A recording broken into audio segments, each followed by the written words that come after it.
The sound of water trickling. The wind whistling through the trees. A colder night than usual. Sometimes, the things that the river brings are not blessings, but omens. And that night the water brought something that would change the village forever. The camera pans to a small village, hidden in the dark mountains, where oil lamps flicker in the cold night.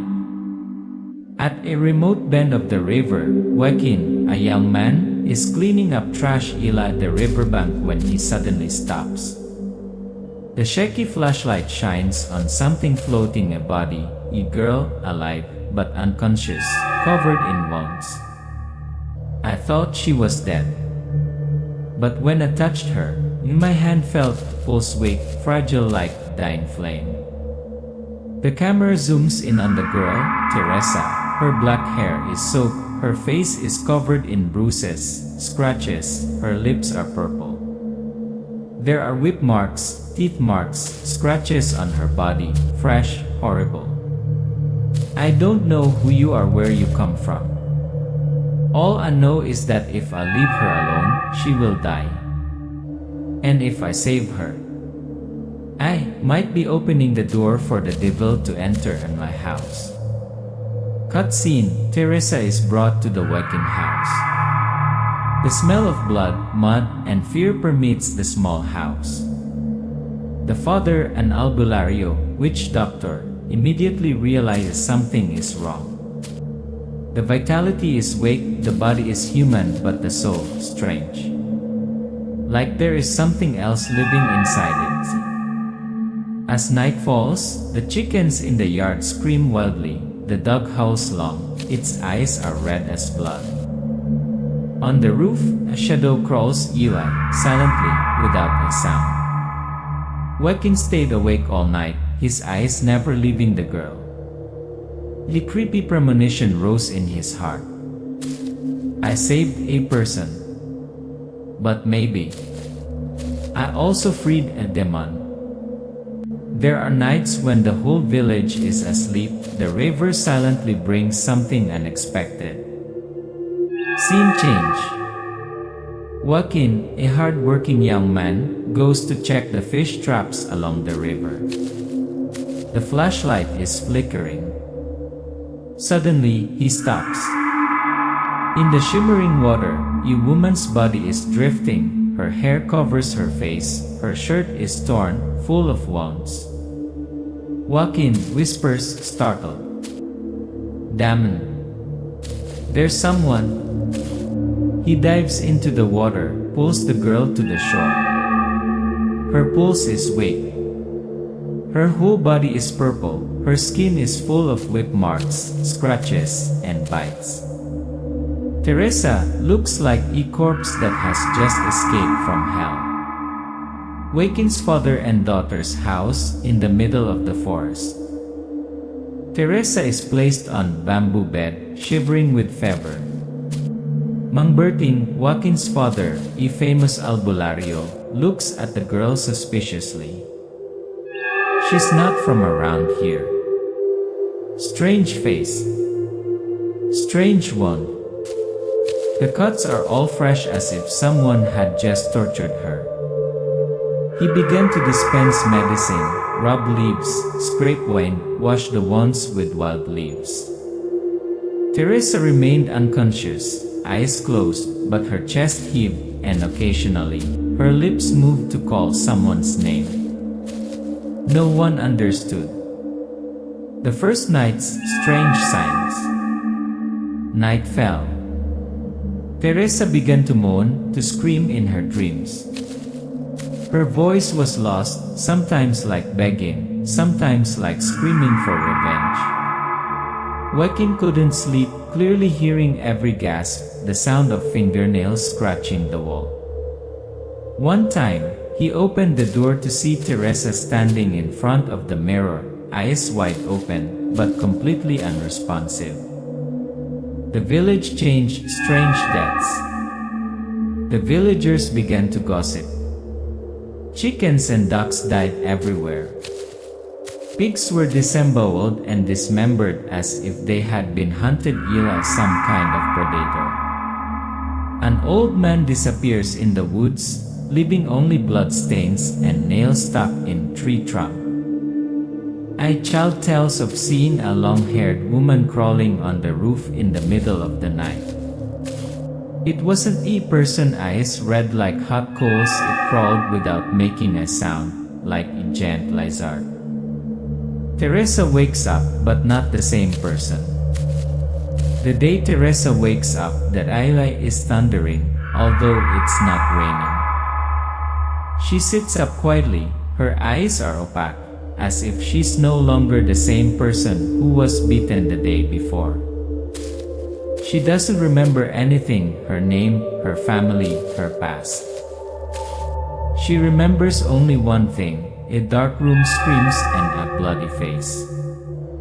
Doubt and fear. The people begin to suspect Teresa. They think she's a bad omen, a sigbin, an aswang in human form. The waking father and son are rumored to hide demons in their house. That little girl doesn't cast a shadow when she walks in the moonlight. I saw her. She ate no chicken's heart alive. The windy night, Teresa standing alone in the yard. Wakin woke up in the middle of the night. The door was open. He saw Teresa standing in the yard, under the moonlight. She looked up at the eye, tears falling, but the corners of her lips curled up into a smile that was unclear whether sad or malicious. Since she came, the animals started to leave. The wind in the forest howled louder. And I started to dream of blood. Every night more blood. The camera shakes slightly, Teresa's view, drunken faces, arrogant laughter. Then blackness. Teresa wakes up in the middle of the night, gasping, sweating. She grabs her collar, as if she still feels the touch. She screams. Then silence. Confession, the cursed gift. The next morning, she sits across from waking at the fire. It's been a long time since she looked him straight in the eye. Teresa, hoarsely. The soldiers, they raped me. In the middle of the forest. Like animals. Walking, choking. I am sorry. Teresa. It's not your fault. But when was about to die, an old woman came.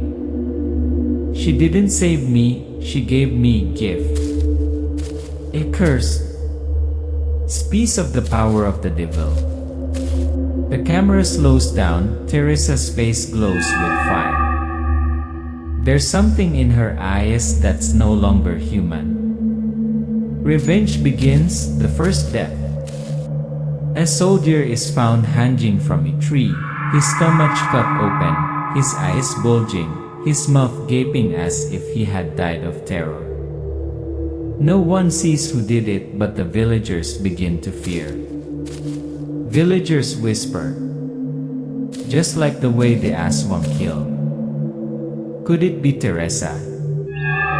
Since she arrived, there has been trouble.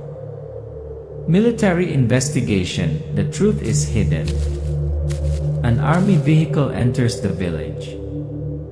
A young captain, calm but sharp, gets out, carrying a file and photos of the missing soldiers, including the son of the general commanding the area.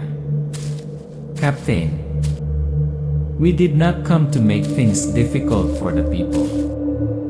But we are investigating a brutal murder involving high-ranking people.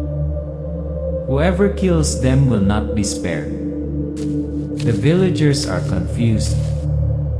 Some defend Teresa, some begin to hate her. Teresa becomes a shadow, a silent killer. Intercut scenes. A drunk soldier walks into the woods, peace is dragged into deep pit, never to return. A man who once teased Teresa is unmasked in the bathroom, his skin peels off like a snake. Teresa wipes the blood from her hands, silently walks past the funeral as if nothing had happened. Joaquin is suspicious, love or illusion. Joaquin sees blood stains on Teresa's pants. He begins to distance himself, to fear. But his heart still turns to her. Joaquin monologue. If you are a demon, then why does my heart still beat when see you in pain? If you are a monster, why do I still want to protect you? Teresa talks to the darkness. Night scene. Teresa sits in front of the mirror. The reflection in the mirror does not match her movements. Mirror reflection whispers, "Don't stop, they deserve to die." Every life you take is a wound you return to yourself. Teresa looks into the mirror for the first time, she smiles. The tragedy is about to explode. The captain summons the villagers, declaring, "We know there is an Aswang in this village.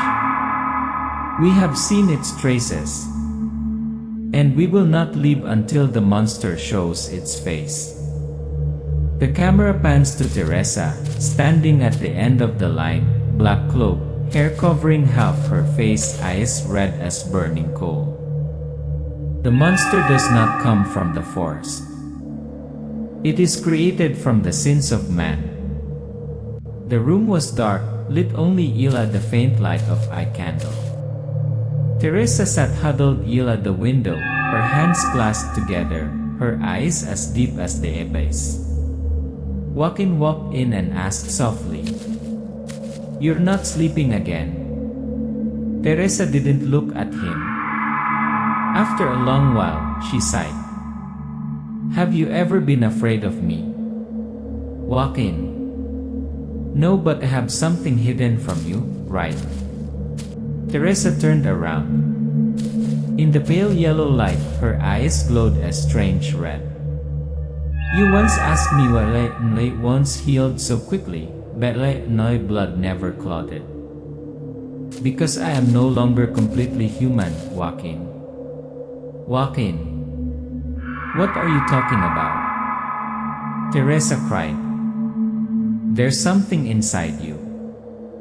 Something that keeps whispering in your ear, kill them. Bite them. Suck their souls." Next scene, tension, doubt, temptation. Joaquin starts avoiding Teresa. From that day on, he doesn't know whether to believe in love or survival instinct.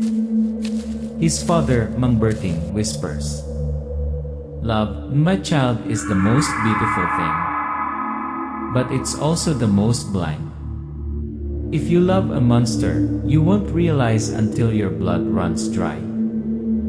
Joaquin goes to find Teresa, finds her sitting in front of a grave, her hands covered in blood, her eyes glowing red in the night. Joaquin, frightened. "What did you do?" "Teresa. He deserves to die, Joaquin. He was one of the men who raped me. Did you know? He laughed when begged." Joaquin steps back. He clearly sees a body lying at her feet, its stomach cut open. Heart no longer in the chest. Climax, love or kill. Quick cut. Teresa stands between the human and the demon. Joaquin raises the knife, his hands are shaking. Teresa does not resist, she kneels, her eyes are wet. "If killing me will make you feel better, then do it. But if you still see me as a human, then please hold me. Just one last time." Joaquin collapses. He cannot. He holds her. The camera pans, the lights dim, the heartbeat is pounding. the wind is whistling outside the door, breathing and crying. Blood marriage, the covenant of destiny. A week later, Joaquin stands in front of the mirror. There is a faint tooth mark on his neck. The pulse under his skin seems to have changed. Teresa walks in, puts her hand on his shoulder. From now on you belong to me. Just like have belonged to you since that first night Ila the river. Love is sometimes salvation. But sometimes it is the gateway to hell. In the middle of the night, the whole village gathered in front of Joaquin's small house. Mang Berting was tied to a pole. The villagers shouted, "You hide the devil. Teresa is the Aswang. You are hiding it." Joaquin screamed, was pushed to the ground. "Stop! He is innocent." A young man held the torch. Then the dog, the buffalo, and the dead man who is responsible. This whole village is about to be cursed. Sparks flew into the area. The house was on fire. Mang Berting caught, blood dripping from his mouth. The camera zoomed in on his eyes, wide open, staring at Joaquin, the eyes of a father who had no hatred, only regret. Escaping in the dark. Joaquin collapsed beside his father's body, his hands shaking with pain. Teresa pulled his hand. "We have to go. Now. They won't stop if they see Loy's face again." The two of them rushed into the woods, dogs barking, footsteps chasing, flashlights shining through the trees. Teresa led the way, her eyes glittering like an animal's in the night. The oath over the father's body. In the middle of the woods, they stopped. Joaquin held the shared family photo. He cried. Joaquin, whispering, choking. "They killed him just because they loved me." Teresa sat down next to him, gently placing her hand on his wall. "Teresa, if you still believe in me, come with me. I have one more thing to do, one last name." The camera panned. Teresa closed her eyes. In her mind, the face of her rapist appeared, the smile, the laughter, the dirty hands. He's still alive. And he thinks he can forget. Confrontation, Teresa and the last one. Night. The abandoned barracks. Teresa walked in, alone, long shadows on the walls. The soldier is sitting alone, his hands shaking, drinking wine as if to forget his sins. He looks up, sees Teresa, the glass falls to the ground. The soldier, stammering. "No. It can't be. I thought you were dead." Teresa, calm, but her eyes are full of fire. "You think just because I survived, I'll forgive you? You destroyed me, every drop of blood, every breath you took it all." The soldier crawls back, pleading. I was wrong. I regret it. I'm a bastard. Please don't. Teresa moves forward, slowly, holding a short, silver-bladed wooden knife. Death, no mercy. The camera zooms in, the knife pierces straight into the soldier's chest. He screams, blood gushes from his mouth, his arms embrace Teresa as if trying to find life. But she pushes him away, her eyes are emotionless. "You don't deserve forgiveness. You deserve exactly what you saw." The sound of a knife being pulled out, slowly, accompanied Eli, chilling soundtrack. The camera slowly pulls back. Teresa stands in the middle of an empty room, blood staining her shirt. All around is deathly silence. Final scene of part apat, end of a loop, opening in new darkness.